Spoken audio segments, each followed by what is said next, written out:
মানুষ যখন কোনো শক্তি লাভ করে তখন সে নিজেকে বলশালী মনে করে। শক্তি লাভ করলেই তার মধ্যে অহংকার চলে আসে, অভিমান চলে আসে। তার কারণ হলো সে একটা সহজ কথা বুঝতেই পারে না। এই সব যা হচ্ছে সময়ের জন্য হচ্ছে। সময়ের থেকে বেশি বলশালী আর কেউ নেই। এই সময়ের জন্যই রাবণ ভক্তি দ্বারা কৈলাস পর্বত তুলে নিয়েছিলেন। আবার সেই সময়ের জন্যই, সেই কারণেই রাবণকে বধ হতে হলো। তার সাথে সাথে রাক্ষস কুলও ধ্বংস হয়েছিল এবং লঙ্কাও ভস্ম হয়ে গেছিল। দেখতে গেলে জন্ম থেকে মৃত্যু পর্যন্ত এই যে সময়, সেটাই হলো জীবন। কিন্তু তার মধ্যেও যা সময় আসে কোনো কারণেই আসে। সেই সময় আমরা যাপন করে কিছু শিখতে পারি। তাই আজ যে সময় আপনার হাতের কাছে আছে তাকে মুষ্টিবদ্ধ করে রাখুন, তাকে সামলে রাখুন, তাকে সংযত করে রাখুন, অনুভব করুন, তার থেকে কিছু শিখুন, তাকে কোনোভাবেই ব্যর্থ হতে দেবেন না। আর এটা জেনে রাখুন যে ভবিষ্যতে যা কিছু হতে পারে, যা কিছু হতে চলেছে, সেটা না আপনি জানেন আর না তা আপনার বশে রয়েছে। সেই জন্য আজ অহংকার বা অভিমান করে নিজের ভবিষ্যতের ক্ষতি করবেন না, সেই অনর্থ ঘটাবেন না। এটাই হলো সময়ের অর্থ। আসুন আমার সাথে ভালোবেসে বলুন, রাধা রাধা। খুব বড় একটা প্রশ্ন করতে চলেছি। এই সংসারের সব থেকে বেশি সুখী কে? এবার কেউ বলবে সেই ব্যক্তি যিনি সব থেকে বেশি ধনী, যার কাছে সব থেকে বেশি ধন আছে, আভূষণ আছে, স্বর্ণ আছে। কেউ বলবেন কোনো রাজ্যের রাজা, কারণ তিনি শাসন করতে পারেন, তার আদেশ ছাড়া কোনো কাজ সম্ভব নয়, ইত্যাদি ইত্যাদি। এর উত্তর যদি আমি দিই তাহলে এটুকুই বলবো, সংসারের সব থেকে সুখী ব্যক্তি হলেন তিনি যিনি সন্তুষ্ট। তার কাছে সন্তোষরূপী ধন আছে যা তাকে সুখী রাখে। এবার এই সন্তুষ্টি সেটা কিভাবে আসে জীবনে? এটা আসে ধৈর্যের কারণে। ধৈর্যের এই অনুভূতি অত্যন্ত শক্তিশালী। এই ধৈর্যই কিন্তু আমাদের ধরিত্রীকে ধরিত্রী মাতা করে তোলে। কারণ ধরিত্রী মাতা ধারণ করেন, সহ্য করেন, ধৈর্য ধরেন এবং নিজের কর্ম করতে থাকেন। সেটা ধৈর্যই ছিল মাতা সীতার মধ্যে, যা রাবণের অন্ত করে দিল। এই ধৈর্যের কারণেই নারায়ণ কূর্ম অবতার ধারণ করেছিলেন, বড় একটা পর্বতকে পৃষ্ঠে ধারণ করেছিলেন এবং সমুদ্র মন্থনকে সম্ভব করেছিলেন। সেই জন্য সর্বপ্রথম মনের মধ্যে ধৈর্যকে নিয়ে আসুন। এই ধৈর্যই আপনাকে সন্তুষ্টির পথে নিয়ে যাবে, আর এই সন্তুষ্টি আপনাকে লোভ, মোহ এবং লালসার পথ থেকে দূরে নিয়ে সুখের পথে নিয়ে যাবে। আর তখন এই মন প্রসন্ন হয়ে বলবে, রাধা রাধা। মানুষ চিরকাল বড় মানুষ হয়ে উঠতে চায়, সবসময় সেই নিয়ে কল্পনা করে। কিন্তু প্রশ্ন হলো এটাই যে মানুষ বড় কখন হতে পারে? যখন সে ধনী হয়ে ওঠে, নাকি যখন তার কাছে সম্মান থাকে, নাকি যখন রূপবান হয় বা অধিক শক্তিশালী হয়? মানুষ বড় মানুষ তখনই হতে পারে যখন বিপদের সময় সে অন্য কোনো মানুষের পাশে এসে দাঁড়ায়। তাই সর্বপ্রথম এইটা শিখুন। হয়তো এই জন্যই হনুমান শ্রীরামের কাছে এতটা বড়, আর হয়তো এই জন্যই বলরাম দাদা আমার কাছে এত বড়। যদি আপনিও জীবনে বড় হয়ে উঠতে চান, তাহলে কারোর সাথে তার দুঃখের সময়, তার সংকটের সময় তাকে সঙ্গ দিন আর পাশে এসে দাঁড়ান। এই মন প্রসন্ন হয়ে বলবে, রাধা রাধা। আমাদের জীবনে আমরা যখনই এমন কোনো মানুষের সাথে পরিচিত হই যে বয়সে, পদে এবং আর্থিক দিক থেকে আমাদের থেকে পিছিয়ে, তখন আমরা সবাই খুব হীন নজরে তাদের দিকে দেখি। মনেই করি না যে সেই ব্যক্তির নিজস্ব একটা অস্তিত্ব রয়েছে, তার নিজেরও একটা মাহাত্ম্য রয়েছে। আমাদের মনেই হয় না যে আমাদের সামনে দাঁড়িয়ে থাকার যোগ্যতা আছে তাদের। চলুন আপনাকে একটা প্রশ্ন করি, শূন্যের নিজস্ব মূল্য কোথায়? আপনি বলবেন কিছুই না। শূন্যের আবার নিজস্ব মূল্য কোথায়? কিন্তু যখন এই শূন্যই কোনো সংখ্যার সাথে এসে যুক্ত হয়ে যায়, কোনো অঙ্কের সাথে এসে যুক্ত হয়ে যায়, তখন তার মূল্য অনেক গুণ বৃদ্ধি পায়। অর্থাৎ এই শূন্যের মূল্য অবশ্যই আছে। আর আমাদের জীবনেও এমন কিছু ব্যক্তি থাকেন, তাদের দেখে মনে হয় যে এদের কোনো মূল্যই নেই, কিন্তু যখন এই ব্যক্তি কারোর সাথে এসে জুড়ে যান তখন তার মূল্য সেই ব্যক্তির বৃদ্ধি ঘটায়। এই সংসারে এমন কোনো ব্যক্তি নেই যার কোনো মূল্য নেই। যদি আমরা ধনুকের কথা বলি তাহলে তার জন্য একটি দড়ির প্রয়োজন হয়, যেটি প্রত্যঞ্চা হিসেবে ব্যবহৃত হয়। যদি প্রত্যঞ্চা না থাকে তাহলে ধনুকের কোনো মূল্যই থাকে না। যদি প্রত্যঞ্চা না থাকে তাহলে ধনুকের অস্তিত্ব অসম্পূর্ণ থেকে যায়। এই সংসারে যে কোনো ব্যক্তি হোক বা যে কোনো বস্তু হোক, প্রত্যেকের নিজস্ব একটি মূল্য আছে। তার সম্মান করুন, সামনে অগ্রসর হন, আর আমার সাথে ভালোবেসে বলুন রাধা রাধা। যদি আপনি নিজের জীবনে প্রকৃত বন্ধু নির্বাচন করতে চান তাহলে তার আগে দর্পণ আর ছায়া এই দুইয়ের বিশেষত্বর বিষয়ে জানাটা অত্যন্ত প্রয়োজনীয়। দর্পণ কি করে থাকে? যখনই আপনি দর্পণের দিকে তাকাবেন ও শুধুমাত্র আপনাকে সত্যের সাথে অবগত করাবে, ও আপনাকে কখনো মিথ্যে বলবে না। সেখানেই যদি ছায়ার কথা বলি তাহলে দেখুন ছায়া কি করে, সব সময় আপনার সাথে থাকে, কখনো আপনার সঙ্গ ত্যাগ করে না। এবার আপনার জীবনে যদি এমন কোনো বন্ধু আসে যে সবসময় আপনাকে সত্য কথা বলবে, আপনার অপগুণের বিষয়ে যদি আপনাকে বলে কিন্তু তাও সে সত্যিই বলবে, তাহলে তার উদ্দেশ্য কিন্তু আপনাকে দুঃখ দেওয়া নয়। সে আপনার অজ্ঞানতা, আপনার ভ্রম দূর করতে চায়। যদি আপনি কোনো অনুচিত পথে চলতে থাকেন তাহলে সে আপনাকে বাধা দিতে চায়। আর যদি সেই মিত্রই ছায়া সঙ্গীর মতো হয়, সে কখনোই সুখ দুঃখে আপনার সঙ্গ ত্যাগ করবে না। তার উদ্দেশ্য হলো সবসময় আপনাকে রক্ষা করা। তাই এরকম দর্পণ বা ছায়ার মতো কোনো বন্ধু যদি আপনার জীবনে আসে তাহলে তাকে কোথাও যেতে দেবেন না। সে আপনার জীবনকে সুখময় করে তুলবে। আর যদি আপনার জীবনে উপস্থিত বন্ধু এমন না হয় তাহলে তাকে নিজের থেকে দূরে করে দেওয়াই বাঞ্ছনীয়। তাহলে দর্পণ আর ছায়ার মতো প্রকৃত এবং ভালো বন্ধুকে নিজের জীবনে স্থান দিন, আর আমার সাথে ভালোবেসে বলুন রাধা রাধা। জল হলো জীবনের আধার। যদি জল না থাকে এই সংসারের জীবনের কোনো অস্তিত্ব নেই। এই জল হলো শুদ্ধ, পবিত্র। কিন্তু যখন এই জল পরিবেশের সংস্পর্শে আসে তখন ধুলো, ময়লা, কাদা এবং অন্যান্য বস্তু দ্বারা এই জল পূর্ণরূপে দূষিত হয়ে যায়। এবার যদি এই জলের শুদ্ধিকরণ করতে হয় তাহলে আমরা এই জলকে অস্থির হতে দিই না, তাকে স্থিরভাবে রেখে দিই।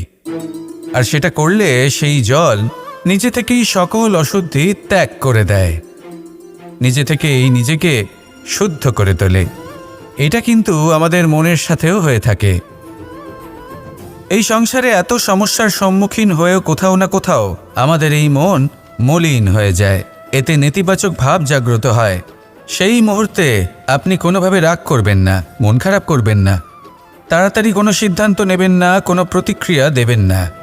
শুধু নিজের এই মনকে শান্ত করে রাখবেন, শান্ত মনে দিন যাপন করবেন। যদি এটা করেন তাহলে আপনি নিজে থেকেই বুঝতে পারবেন যে কি কি অশুভ ভাব আপনার মধ্যে জাগ্রত হয়েছে আর কি কি শুভ চেতনা আপনাকে জাগ্রত করতে হবে। আপনি নিজে থেকেই এমন পথ খুঁজে পাবেন যার দ্বারা এই অশুদ্ধি আপনি ত্যাগ করতে পারবেন। আসুন আমার সাথে ভালোবেসে বলুন রাধা রাধা। প্রারম্ভ শূন্যের দ্বারা হয়ে থাকে, তা সে ব্রহ্মাণ্ডই হোক, পৃথিবীই হোক, আদি ইত্যাদিই হোক। সবাই নিজের অস্তিত্ব শূন্য থেকে লাভ করে। এই শূন্য যার নিজের কোনো অস্তিত্ব নেই, কিন্তু সে সকলকে অস্তিত্ব দান করে থাকে। আমাদের এই শূন্যের মতো হতে হবে। যে আমাদের সাথে যুক্ত হবে তাদের অস্তিত্ব অনেক বেশি প্রখর হবে, বিশাল হবে, শ্রেষ্ঠ হবে।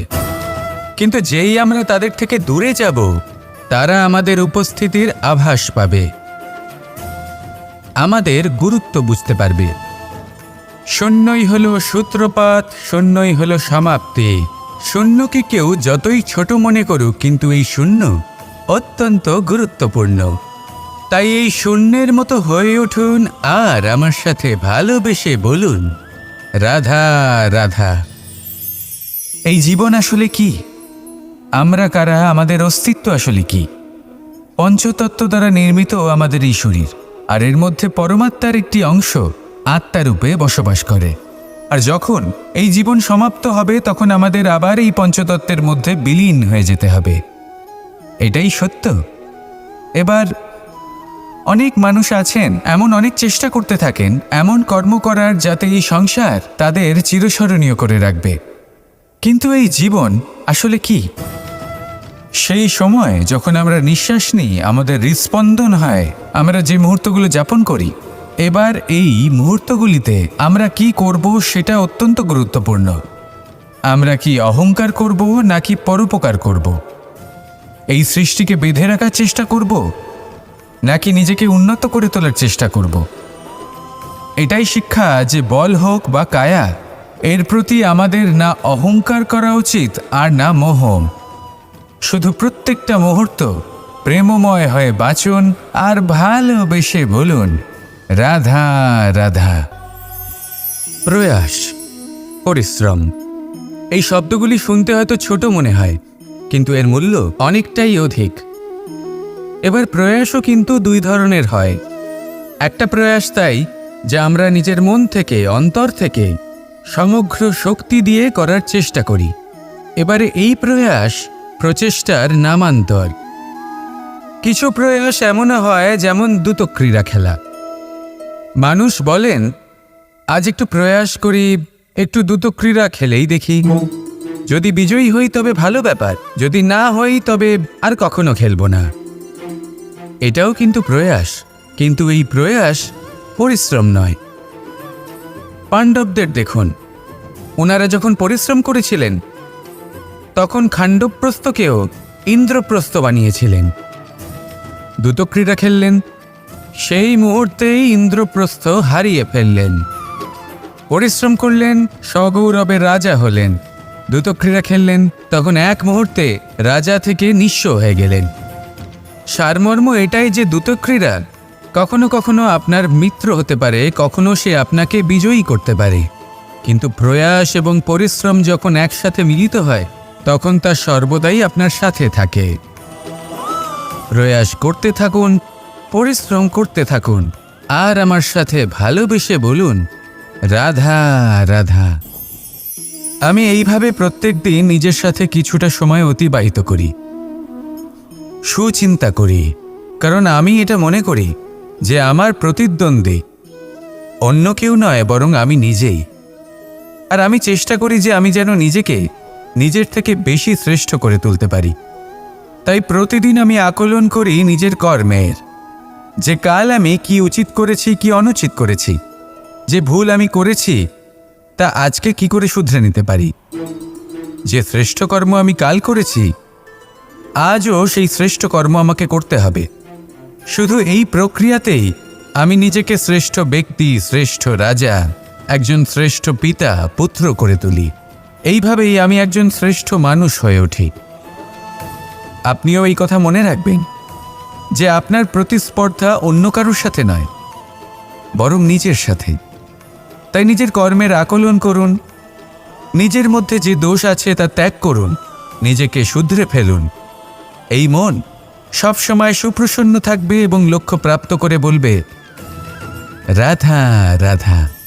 কখনো কোনো পাখিকে দেখেছেন? যখন সে প্রথমবার উঠতে চেষ্টা করে সে বাসা থেকে মাটিতে পড়ে যায়, কিন্তু সে হার মানে না, চেষ্টা করতে থাকে, করতেই থাকে, ডানা ঝাপটাতে থাকে, আর তারপর সে উড়তে শেখে।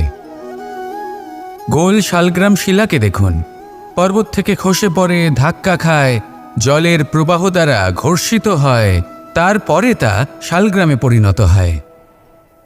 ভেবে দেখুন, যদি কোনো পাখি প্রথমবার উড়তে গিয়ে এটা ভাবে যে না না, যদি আমি পড়ে যাই তবে, আমার যদি আঘাত লাগে তবে, আর যদি ভয়ের কারণে সে শুরুই না করতে পারে, চেষ্টাই না করে, তাহলে কি সে উড়তে শিখবে? কখনোই নয়। এটাই আমাদের শিখতে হবে, প্রারম্ভ করতে হবে। তা অত্যন্ত গুরুত্বপূর্ণ। যখন আমরা কিছু শুরু করি তখন ভয় করে, কিন্তু যদি এটা না করেন জীবনে কখনো সামনে এগোতেই পারবেন না।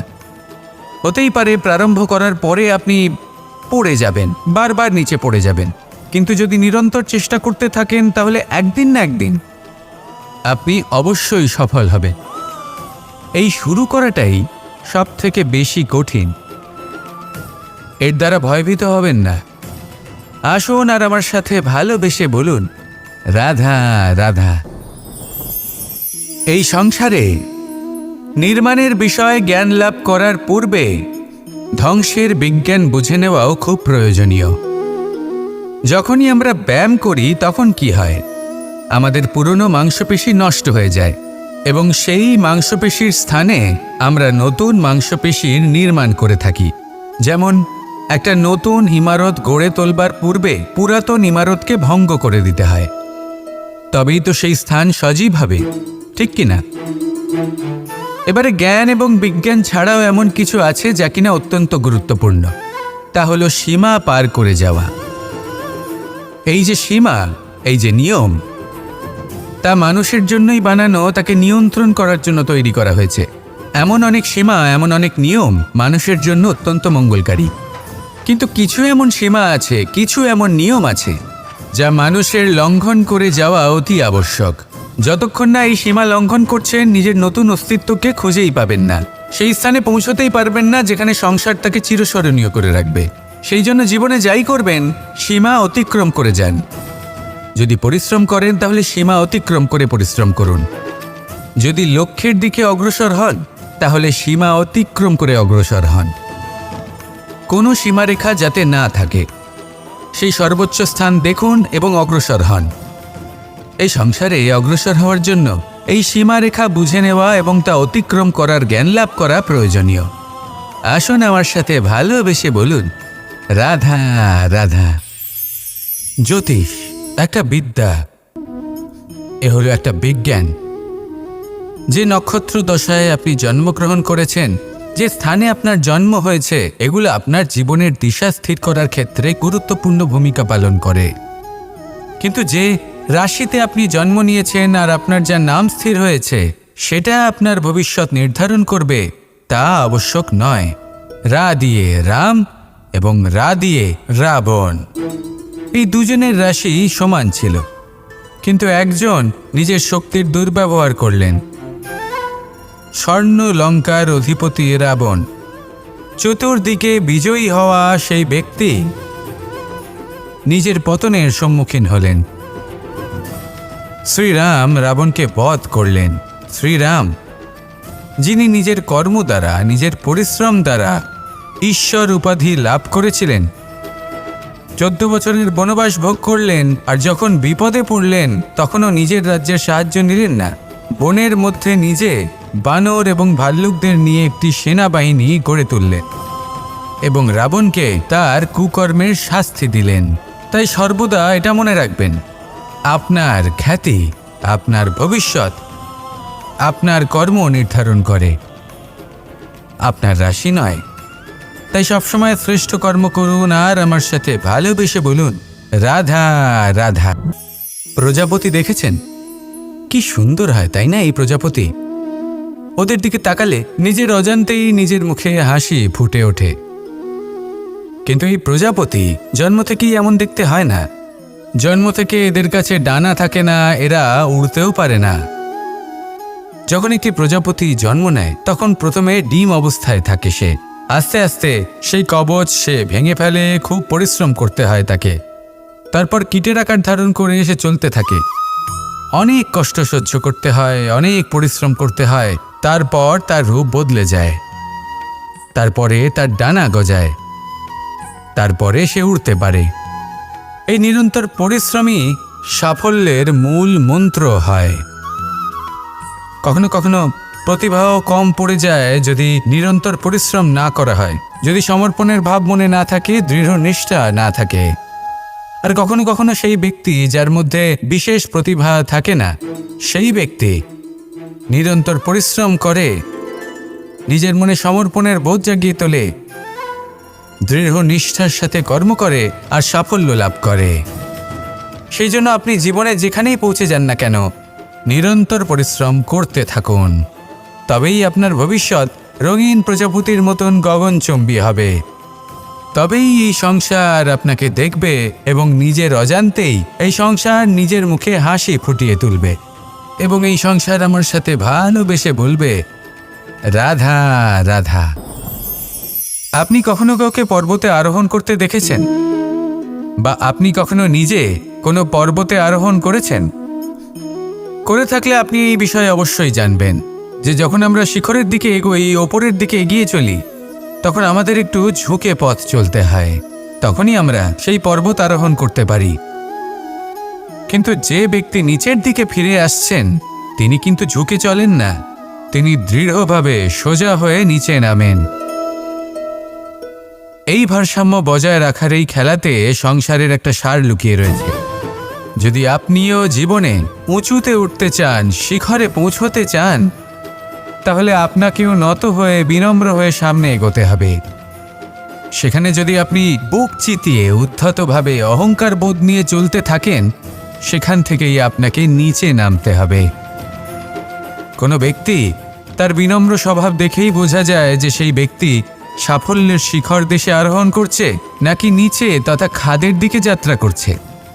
তাই সবসময় বিনম্র থাকুন, শ্রেষ্ঠ কর্ম করুন, পরিশ্রম করুন, আর আমার সাথে ভালোবেসে বলুন রাধা রাধা। কর্ণ, সূর্যপুত্র কর্ণ, স্বয়ং সূর্যের পুত্র, দেবী কুন্তীর প্রথম পুত্র। সেই কর্ণ যার একটি বাণ আমার রথকে, সেই রথ যার উপর মহাবলী অর্জুন বিরাজমান ছিলেন, যার পতাকায় স্বয়ং হনুমান ছিলেন, সেই রথকে তার একটি বাণ ধসিয়ে দিতে পেরেছিল।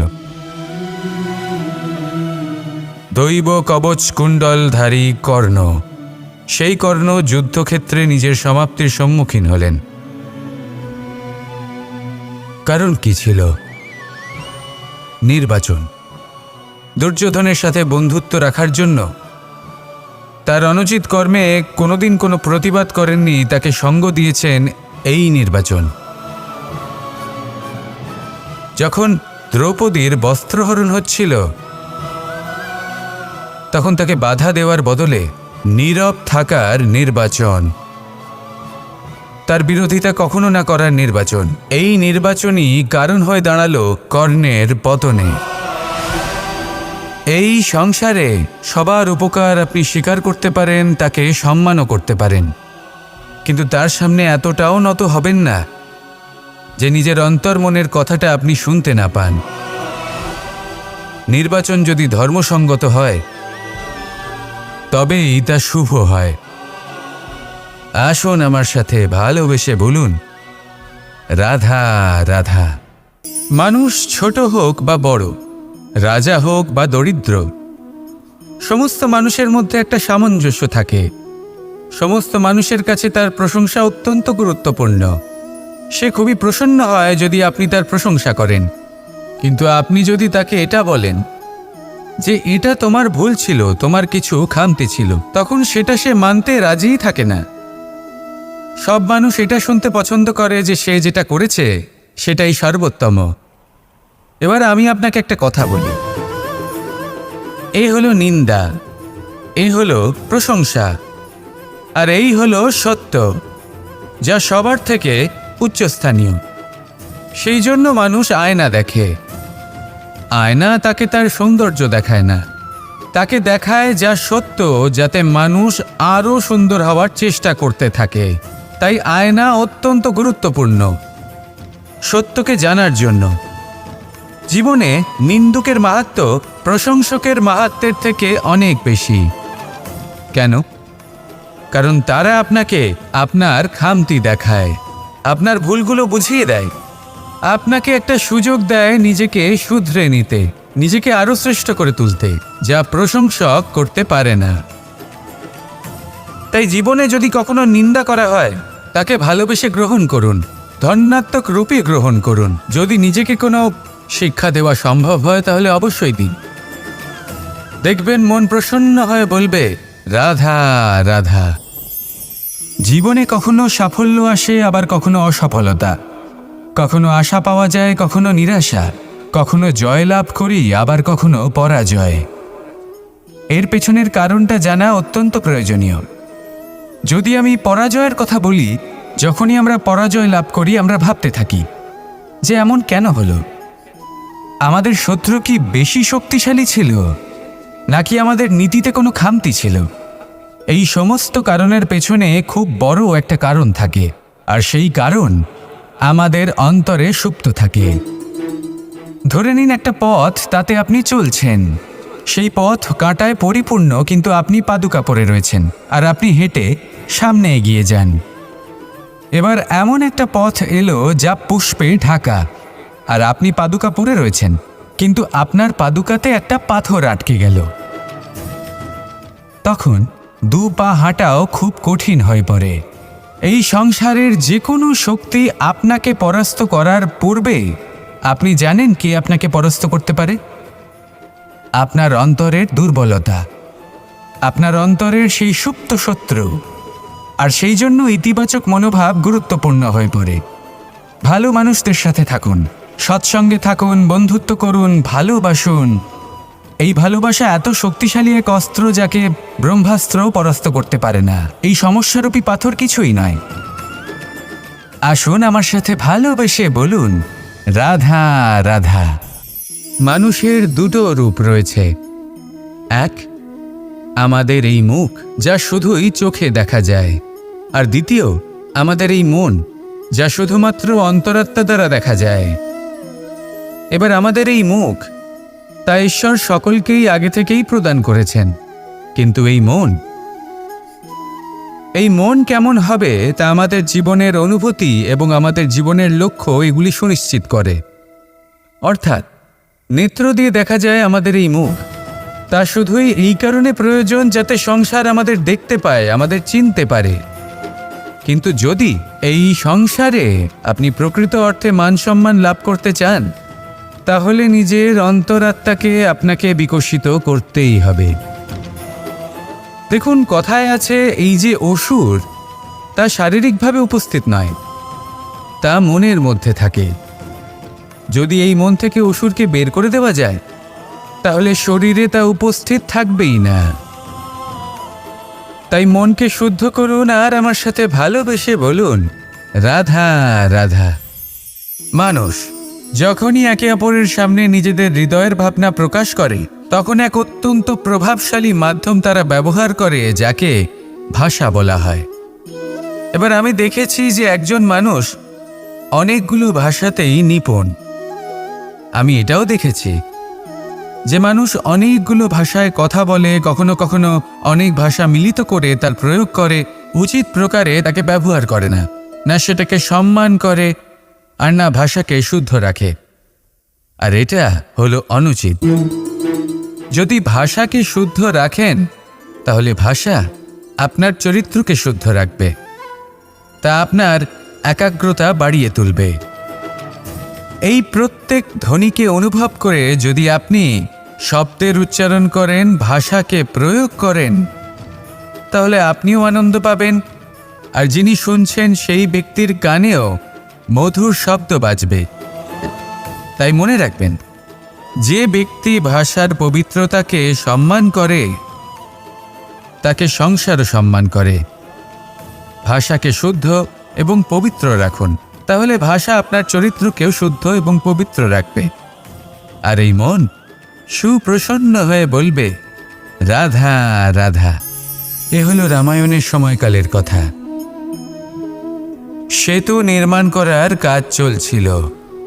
সমস্ত বানর সেনা এই কাজে নিযুক্ত হয়েছিলেন। বড় বড় পাথর তুলে নিয়ে এই বানর সেনা সমুদ্রে ফেলছিলেন। এই কাজ চলছিল। এমন সময় ছোট্ট একটা কাঠবিড়ালি এলো। ছোট ছোট মাটির ডেলা হাতে নিয়ে সাগরের কাছে যাচ্ছিল, আর বড় বড় পাথরের পাশে রেখে দিচ্ছিল। যথাসম্ভব সেখানে রেখে আসছিল। সারা দিন ধরে সে এই পরিশ্রম করেই যাচ্ছিল। এবার শ্রীরাম তার এই কাজ দেখতে পেলেন। সেই ছোট্ট কাঠবিড়ালিটিকে নিজের হাতে তুলে নিলেন এবং অত্যন্ত ভালোবেসে তার পিঠে হাত বুলিয়ে দিলেন। কথায় আছে যে কাঠবিড়ালির পিঠে যে দাগ আছে, সেই 3টি দাগ এসেছে শ্রীরামচন্দ্রের 3 আঙুলের থেকে।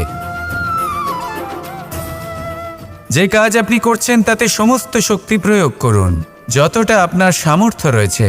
যতটা আপনার প্রতিভা রয়েছে সম্পূর্ণভাবে উৎসর্গ করে দিন। ঠিক এমনভাবে কর্ম করুন। সেই কাঠবিড়ালি কিন্তু তাই করেছিল। সেই জন্য শ্রীরামের সাথে সেও সেই কাহিনীতে অমর হয়ে গেছিল। সম্পূর্ণ শক্তি প্রয়োগ করুন, সম্পূর্ণ সামর্থ্যের সাথে কর্ম করুন, কারণ এটাই হলো শ্রেষ্ঠ পথ কোনো কর্ম করার। আসুন আমার সাথে ভালোবেসে বলুন, রাধা রাধা। এই সংসারে যখন সাফল্যের পথে আপনি অগ্রসর হবেন, তখন আপনার পরিশ্রম, একাগ্রতা, সাহসের সাথে সাথে সমাজের মানসিকতাও সহ্য করতে হবে।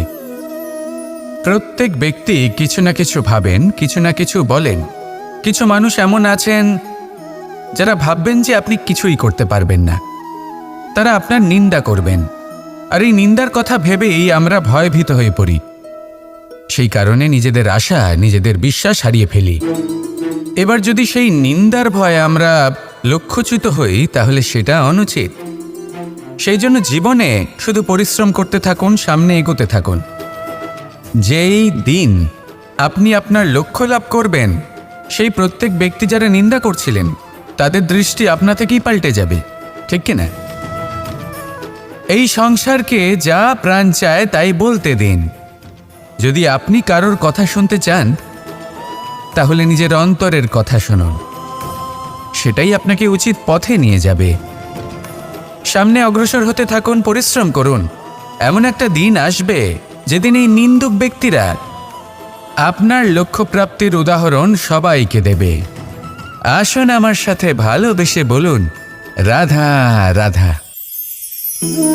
মানুষ সুখী জীবনযাপনের প্রতি এতটাই অভ্যস্ত হয়ে পড়ে যে একটা ছোট্ট সমস্যা এলেই সে সবার থেকে সাহায্য চাইতে শুরু করে দেয়। সে সাহায্য লাভও করে এবং সেই সংকট থেকে সে বেরিয়েও আসে।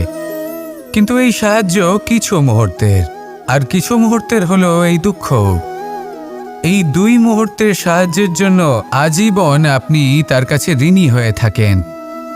আর মানবিকতার খাতিরে আপনার মনে কৃতজ্ঞতা জেগে ওঠে। আর সেই কৃতজ্ঞতা বোধ হলো যে আপনি কখনো সেই ব্যক্তিকে ছাপিয়ে যেতেই পারবেন না। সেই জন্য জীবনে সবসময় চেষ্টা করবেন নিজেকে প্রস্তুত রাখতে সেই সব সমস্যার জন্য, সেই সব বাধার জন্য যেগুলো আপনার জীবনে আসতে পারে। ততক্ষণ সাহায্য চাইবেন না যতক্ষণ না অন্য কোনো পথ না থাকছে। সাহায্য চাওয়া অনুচিত নয়, কিন্তু সাহায্য চাইলে এবং সাহায্য পেলে আপনি আজীবন কৃতজ্ঞ এবং ঋণী হয়ে থাকবেন। আর তারপর একদিন আপনি পরিবর্তন দেখতে পাবেন যে কিভাবে আপনি ছোট ছোট সমস্যার জন্য সাহায্য না চেয়ে বড় বড় সমস্যার সম্মুখীন হতে প্রস্তুত হয়ে গেছেন। এটাই হলো সংসারের নীতি। এটাই পালন করুন আর আমার সাথে ভালোবেসে বলুন, রাধা রাধা। এমন অনেক মানুষ আছেন যারা আমাকে ভগবানের পরিভাষা জানতে চান, যে ভগবান আসলে কি, তিনি কেমন। এবার দেখুন, ভগবান হোক বা আপনার স্বপ্ন হোক বা আপনার লক্ষ্য হোক না কেন, সেই লক্ষ্য তখনই পূর্ণ হয়, তখনই তাকে লাভ করা সম্ভব যখন আপনার দৃষ্টিভঙ্গি মঙ্গলময় হয়। যখন আপনি নিজে মনে করবেন যে আমি যেটা পেতে চাইছি তা শুভ। উদাহরণস্বরূপ, কোনো পাখিকে দেখুন, সে গাছের ডালে বসে এবং সেখানেই বিশ্রাম করে, কিন্তু পড়ে না। কেন? কারণ ওর বিশ্বাস যে যে শাখার ওপরে ও বসে আছে সেটাই হলো ওর বাসস্থান। যদি আপনি বিশ্বাস করেন তাহলে আপনি পাথরের মধ্যেও ভগবান দর্শন করতে পারবেন। আর যদি বিশ্বাস না থাকে, তাহলে যদি ভগবান সামনে দাঁড়িয়েও থাকে তবেও আপনার বিশ্বাস হবে না। তাই বিশ্বাস করতে শিখুন। এই বিশ্বাসের আধারেই আপনি সেই সব কিছু পাবেন যা আপনি পেতে চাইছেন। আসুন আমার সাথে ভালোবেসে বলুন, রাধা রাধা। গুরু, যিনি পথ দেখান, আমাদের জীবনে অত্যন্ত গুরুত্বপূর্ণ, অত্যন্ত আবশ্যক। কিন্তু কিছু মানুষ মনে করেন যে গুরুর কোনো প্রয়োজন নেই, কারণ এই সমগ্র জ্ঞান মানুষের অন্তরেই নিহিত রয়েছে। এবার প্রশ্ন এটাই, যদি সমস্ত জ্ঞান মানুষের অন্তরে নিহিত থাকে তাহলে গুরুর কি প্রয়োজন? আর যারা আজ পর্যন্ত গুরুকে মেনে এসেছেন তারা কি অনুচিত করেছেন? এর উত্তর আমি আপনাকে দেব একটা উদাহরণ দ্বারা। একটা কাঠ যা জ্বলনশীল। জ্বলনের ঊর্জা তার অন্তরে নিহিত রয়েছে, কিন্তু তার জ্বলনের জন্য বাইরে থেকে একটা অনুঘটকের প্রয়োজন হয়। এই অনুঘটকই হলেন আপনার গুরু। উত্তাপ যা একটা কাঠকে জ্বালাতে পারে, সেই উত্তাপ হলো গুরুর প্রচেষ্টা। যদি সেই গুরুই না থাকে, তার প্রচেষ্টাই না থাকে, তাহলে সেই সমস্ত জ্ঞান যা মানুষের অন্তরে নিহিত তা ব্যর্থ হয়ে যাবে। যদি আপনার সাথে আপনার গুরু থাকেন, আপনার পথ প্রদর্শন করেন, আপনার অন্তরের জ্ঞানকে বাইরে নিয়ে আসতে পারেন, তাহলে তাকে সম্মান করুন আর আমার সাথে ভালোবেসে বলুন, রাধা রাধা। असतो मा सद्गमय, तमसो मा ज्योतिर्गमय, মৃত্যুর্মা মৃতঙ্গময়। জ্ঞান সেটাই যা অসত্য থেকে সত্যের পথে চালিত করে। প্রকাশ সেটাই যা অন্ধকার থেকে আলোর পথে নিয়ে আসে। জীবন সেটাই যা মৃত্যু থেকে অমরত্বের পথে নিয়ে যায়। এবার এই তিনটে, জ্ঞান, জীবন এবং প্রকাশ, একই রকম। শূন্য থেকে এর উৎপত্তি হয় এবং আস্তে আস্তে আপনার জীবনে বিস্তার লাভ করে। এবার আমরা এটাই ভাবি যে কেমন করে এই তিনটিকে আগলে রাখা যায়। এর উত্তর হলো, এদের আগলে রাখার প্রয়োজনই নেই, ভাগ করে দিতে হবে। কোনো বৃক্ষকেই দেখে নিন, একটি বৃক্ষ অনেক বছর ধরে বেঁচে থাকে। কেন? কারণ সে ভাগ করে দিতে জানে। সে নিজের বীজ ছড়িয়ে দেয়, এই ধরিত্রীতে দেয়, সেই বীজ যা অঙ্কুরিত হয়ে এক নতুন বৃক্ষকে জন্ম দেয়। শুধু ছড়িয়ে দিয়ে একটি বৃক্ষ জীবন দান করতে পারে। যদি কোনো ব্যক্তি জ্ঞান ছড়াতে শিখে যান, যদি প্রকাশ, আলোর কিরণ ছড়িয়ে দিতে শিখে যায়, কোনো ব্যক্তি তার জীবনের সুখ ছড়িয়ে দিতে শিখে যান, তাহলে তিনি মৃত্যুর পরও মৃত হন না। এই ভাগ করে দেওয়ার সুখটাই কিছুটা আলাদা। এই সুখ অনুভব করুন আর আমার সাথে ভালোবেসে বলুন, রাধা রাধা। আপনি কখনো কোনো সরোবরের দিকে তাকান, যার জল হলো শান্ত, স্থির। আপনি স্পষ্ট দেখতে পাবেন সেই সরোবরের তলদেশে কি রয়েছে। তাতে সাঁতরে বেড়াচ্ছে সুন্দর মাছ, চকচকে কিছু পাথর, স্বর্ণরূপী বালি, সবই আপনি দেখতে পাবেন। কিন্তু যখনই আপনি একটা ছোট্ট পাথর তুলে সেই জলে ছুঁড়ে ফেলবেন, তখন সেই জল বিচলিত হবে আর সেই স্পষ্টতা ন্যূনতম হয়ে যাবে। তারপর কিছুই স্পষ্টভাবে দেখা যাবে না। এই ঘটনা মানুষের সাথেও ঘটে।